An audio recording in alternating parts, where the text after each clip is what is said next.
Je reviens juste une seconde sur les conflits d'usage que vous avez évoqués plusieurs fois, et puis on revient qu'il y a des conflits d'usage, et tel que vous l'abordez même à l'instant, quand on réfléchit du point de vue des...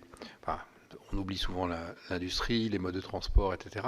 Bon, effectivement, chacun va parfois souhaiter utiliser tel ou tel mode, telle ou telle énergie. Bon. Et puis après, vous disiez vous-même que, après tout, la biomasse, c'est pas non plus extensible à l'infini. Monsieur le Président a abordé tout à l'heure la question de la production d'énergie elle-même décarbonée. Bon. Euh, bon. Alors, à quel moment et comment vous pensez qu'on peut essayer de progresser pour avoir une synthèse? Alors moi, j'aime pas beaucoup le mot planification.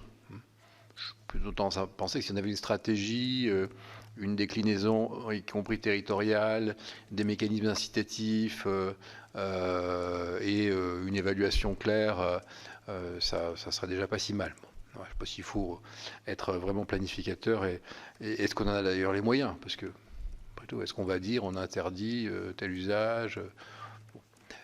Quand même, j'ai aussi le sentiment que les appels à projets, excusez-moi, vous n'êtes pas du tout visé, je trouve très bien tout ce que fait l'ADEME, mais on fait des appels à projets quand on ne sait pas quoi faire. Quand on veut montrer qu'il y a de l'innovation, on veut la susciter, on veut l'encourager, mais ça ne fait pas une stratégie. Donc il y a un moment quand même où il faut aussi s'interroger et se dire, alors c'est pour ça qu'il faut qu'on regarde mieux l'exemple allemand ou l'exemple américain.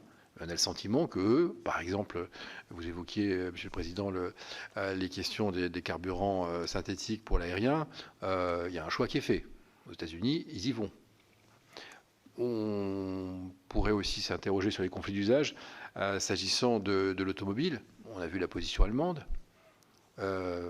Visiblement, ils ont tendance à considérer qu'ils vont garder le thermique, mais sans doute, peut-être vont-ils le garder avec ce même type de carburant. Est-ce qu'on va pas vers un conflit là-dessus d'ailleurs? Si vous pouvez nous éclairer sur l'analyse que vous avez de la position allemande, ça serait pas mal. Bon. Et puis, pour dire les choses rapidement, tout à l'heure, je crois que vous parliez de la taille des investissements. Est-ce qu'on sait se dire? Moi, j'entends parfois dire il faut mettre 5 milliards, il faut mettre 10 milliards. Bon, je sais peut-être d'ailleurs même simplement sur les carburants durables. Et du coup, comment on fait? Sur les carburants durables, j'ai à peu près aujourd'hui entendu que, après tout, maintenant, le problème, c'est de financer. Alors, avec la question que vous posiez, Monsieur le Président, tout à l'heure du prix de sortie, hein, effectivement, est-ce qu'on est à x5, est-ce qu'on est à plus que x5 jusqu'à quel moment le marché peut-il absorber ça? Bon. Vous me direz, on a connu un x2 sur le kérosène en très peu de temps, donc ça montre que quand même il y a une certaine élasticité. Bon. Sur la visibilité, je crois que c'est Monsieur le Directeur qui l'a abordé tout à l'heure. Bon, vous disiez RED 2, RED 3, il y a toutes ces discussions sur le paquet européen. Bon, et nous-mêmes, on a aussi un certain nombre de textes législatifs et autres qui vont intervenir. C'est sans doute pas la meilleure façon de rassurer les industriels, ou en tout cas les investisseurs. Là aussi, comment on peut s'y mettre pour aboutir à quand même quelque chose de clair? Au bout d'un moment, il faut aider l'investissement, mais il faut aussi se dire qu'une bonne façon d'aider l'investissement, c'est quand même donner une visibilité sur le moyen long terme, parce que sinon les investisseurs ne vont pas y aller.